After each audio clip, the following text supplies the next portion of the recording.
Hard by a great forest dwelt a poor woodcutter with his wife and his 2 children.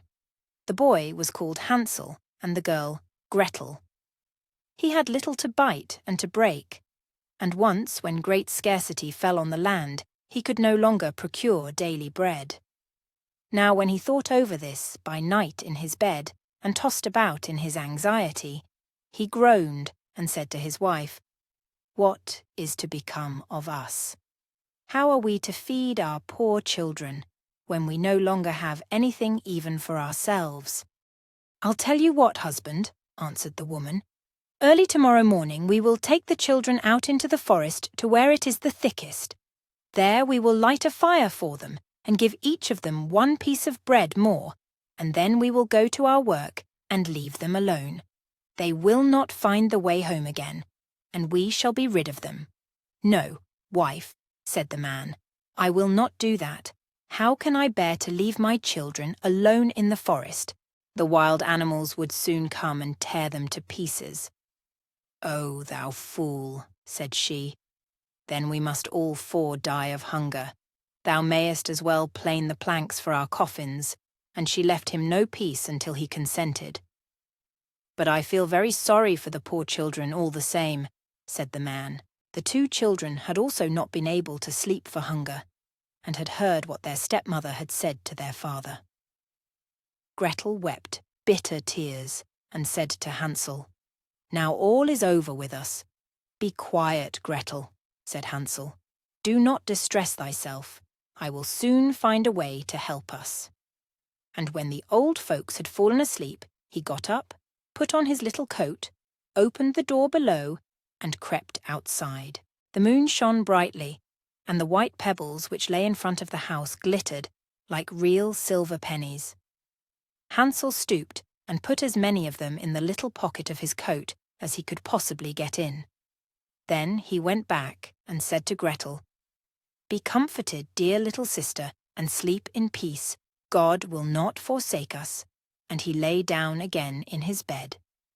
When day dawned, but before the sun had risen, the woman came and awoke the 2 children, saying, "Get up, you sluggards. We are going into the forest to fetch wood." She gave each a little piece of bread and said, "There is something for your dinner, but do not eat it up before then, for you will get nothing else." Gretel took the bread under her apron, as Hansel had the stones in his pocket. Then they all set out together on the way to the forest. When they had walked a short time, Hansel stood still and peeped back at the house, and did so again and again. His father said, "Hansel, what art thou looking at there and staying behind for? Mind what thou art about, and do not forget how to use thy legs." "Ah, father," said Hansel, "I am looking at my little white cat, which is sitting up on the roof and wants to say goodbye to me." The wife said, "Fool, that is not thy little cat. That is the morning sun, which is shining on the chimneys." Hansel, however, had not been looking back at the cat, but had been constantly throwing one of the white pebble stones out of his pocket on the road. When they had reached the middle of the forest, the father said, "Now, children, pile up some wood, and I will light a fire that you may not be cold." Hansel and Gretel gathered brushwood together, as high as a little hill. The brushwood was lighted, and when the flames were burning very high, the woman said, "Now, children, lay yourselves down by the fire and rest. We will go into the forest and cut some wood. When we have done, we will come back and fetch you away." Hansel and Gretel sat by the fire, and when noon came, each ate a little piece of bread, and as they heard the strokes of the wood axe, they believed that their father was near. It was not, however, the axe. It was a branch which he had fastened to a withered tree which the wind was blowing backwards and forwards. And as they had been sitting such a long time, their eyes shut with fatigue, and they fell fast asleep. When at last they awoke, it was already dark night. Gretel began to cry and said, "How are we to get out of the forest now?" But Hansel comforted her and said, "Just wait a little, until the moon has risen, and then we will soon find the way." And when the full moon had risen, Hansel took his little sister by the hand and followed the pebbles which shone like newly coined silver pieces, and showed them the way. They walked the whole night long, and by break of day came once more to their father's house. They knocked at the door, and when the woman opened it and saw that it was Hansel and Gretel, she said, "You naughty children, why have you slept so long in the forest?" "We thought you were never coming back at all." The father, however, rejoiced, for it had cut him to the heart to leave them behind alone. Not long afterwards, there was once more great scarcity in all parts, and the children heard their mother saying at night to their father, "Everything is eaten again. We have 1/2 loaf left, and after that there is an end. The children must go. We will take them farther into the wood, so that they will not find their way out again. There is no other means of saving ourselves." The man's heart was heavy, and he thought it would be better for thee to share the last mouthful with thy children. The woman, however, would listen to nothing that he had to say, but scolded and reproached him. He who says A must say B likewise, and as he had yielded the first time, he had to do so a second time also. The children were, however, still awake, and had heard the conversation. When the old folks were asleep, Hansel again got up, and wanted to go out and pick up pebbles as he had done before. But the woman had locked the door, and Hansel could not get out. Nevertheless, he comforted his little sister and said, "Do not cry, Gretel. Go to sleep quietly. The good God will help us." Early in the morning came the woman, and took the children out of their beds. Their bit of bread was given to them, but it was still smaller than the time before. On the way into the forest, Hansel crumbled his in his pocket, and often stood still and threw a morsel on the ground. "Hansel, why dost thou stop and look round?" said the father. "Go on." "I am looking back at my little pigeon which is sitting on the roof, and wants to say good-bye to me," answered Hansel. "Simpleton," said the woman, "that is not thy little pigeon, that is the morning sun that is shining on the chimney." Hansel, however, little by little, threw all the crumbs on the path. The woman led the children still deeper into the forest, where they had never in their lives been before. Then a great fire was again made, and the mother said, "Just sit there, you children, and when you are tired you may sleep a little. We are going into the forest to cut wood, and in the evening, when we are done, we will come and fetch you away." When it was noon, Gretel shared her piece of bread with Hansel, who had scattered his by the way. Then they fell asleep, and evening came and went, but no one came to the poor children. They did not awake until it was dark night, and Hansel comforted his little sister, and said, "Just wait, Gretel, until the moon rises, and then we shall see the crumbs of bread which I have strewn about. They will show us our way home again." When the moon came they set out, but they found no crumbs, for the many thousands of birds which fly about in the woods and fields had picked them all up. Hansel said to Gretel, "We shall soon find the way," but they did not find it. They walked the whole night, and all the next day too, from morning till evening, but they did not get out of the forest, and were very hungry, for they had nothing to eat but 2 or 3 berries, which grew on the ground. And as they were so weary that their legs would carry them no longer, they lay down beneath a tree and fell asleep. It was now 3 mornings since they had left their father's house. They began to walk again, but they always got deeper into the forest, and if help did not come soon, they must die of hunger and weariness. When it was midday, they saw a beautiful snow-white bird sitting on a bough, which sang so delightfully that they stood still and listened to it. And when it had finished its song, it spread its wings and flew away before them, and they followed it until they reached a little house, on the roof of which it alighted. And when they came quite up to Little House, they saw that it was built of bread and covered with cakes, but that the windows were of clear sugar. "We will set to work on that," said Hansel, "and have a good meal, I will eat a bit of the roof, and thou, Gretel, canst eat some of the window. It will taste sweet." Hansel reached up above and broke off a little of the roof to try how it tasted, and Gretel leant against the window and nibbled at the panes. Then a soft voice cried from the room, "Nibble, nibble, gnaw." "Who is nibbling at my little house?" The children answered, the wind, the heaven-born wind, and went on eating without disturbing themselves.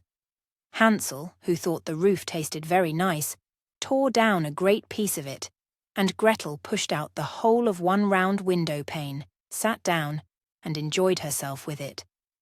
Suddenly the door opened, and a very, very old woman, who supported herself on crutches, came creeping out. Hansel and Gretel were so terribly frightened that they let fall what they had in their hands. The old woman, however, nodded her head and said, "Oh, you dear children, who has brought you here? Do come in and stay with me. No harm shall happen to you." She took them both by the hand and led them into her little house.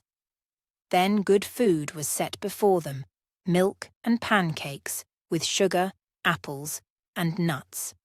Afterwards, 2 pretty little beds were covered with clean white linen, and Hansel and Gretel lay down in them and thought they were in heaven. The old woman had only pretended to be so kind. She was in reality a wicked witch who lay in wait for children, and had only built the little house of bread in order to entice them there.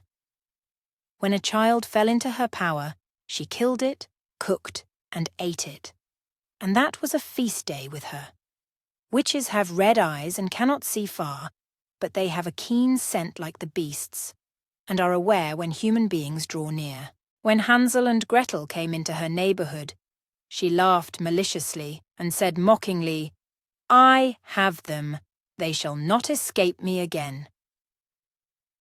Early in the morning, before the children were awake, she was already up, and when she saw both of them sleeping and looking so pretty, with their plump, red cheeks, she muttered to herself, "That will be a dainty mouthful." Then she seized Hansel with her shriveled hand, carried him into a little stable, and shut him in with a grated door. He might scream as he liked. That was of no use. Then she went to Gretel, shook her till she awoke, and cried, "Get up, lazy thing. Fetch some water and cook something good for thy brother. He is in the stable outside, and is to be made fat. When he is fat, I will eat him." Gretel began to weep bitterly, but it was all in vain. She was forced to do what the wicked witch ordered her, and now the best food was cooked for poor Hansel, but Gretel got nothing but crab shells. Every morning the woman crept to the little stable and cried, "Hansel, stretch out thy finger that I may feel if thou wilt soon be fat." Hansel, however, stretched out a little bone to her, and the old woman, who had dim eyes, could not see it and thought it was Hansel's finger, and was astonished that there was no way of fattening him. When 4 weeks had gone by, and Hansel still continued thin, she was seized with impatience and would not wait any longer. "Hola, Gretel," she cried to the girl, "be active and bring some water. Let Hansel be fat or lean. Tomorrow I will kill him and cook him." Ah, how the poor little sister did lament when she had to fetch the water, and how her tears did flow down over her cheeks. "Dear God, do help us," she cried. "If the wild beasts in the forest had but devoured us, we should at any rate have died together." "Just keep thy noise to thyself," said the old woman. "All that won't help thee at all." Early in the morning, Gretel had to go out and hang up the cauldron with the water and light the fire. "We will bake first," said the old woman. "I have already heated the oven and kneaded the dough." She pushed poor Gretel out to the oven, from which flames of fire were already darting. "Creep in," said the witch, "and see if it is properly heated, so that we can shut the bread in." And when once Gretel was inside, she intended to shut the oven and let her bake in it, and then she would eat her too. But Gretel saw what she had in her mind and said, "I do not know how I am to do it. How do you get in?" "Silly goose," said the old woman. "The door is big enough. Just look, I can get in myself." And she crept up and thrust her head into the oven. Then Gretel gave her a push that drove her far into it and shut the iron door and fastened the bolt. Oh! Then she began to howl quite horribly, but Gretel ran away, and the godless witch was miserably burnt to death. Gretel, however, ran like lightning to Hansel, opened his little stable and cried, "Hansel, we are saved! The old witch is dead." Then Hansel sprang out like a bird from its cage when the door is opened for it. How they did rejoice and embrace each other, and dance about and kiss each other. And as they had no longer any need to fear her, they went into the witch's house, and in every corner there stood chests full of pearls and jewels. "These are far better than pebbles," said Hansel, and thrust into his pockets whatever could be got in. And Gretel said, "I too will take something home with me," and filled her pinafore full. "But now we will go away," said Hansel, "that we may get out of the witch's forest." When they had walked for 2 hours, they came to a great piece of water. "We cannot get over," said Hansel. "I see no foot-plank and no bridge." "And no boat crosses either," answered Gretel. "But a white duck is swimming there. If I ask her, she will help us over." Then she cried, little duck, dost thou see? Hansel and Gretel are waiting for thee. There's never a plank or bridge in sight.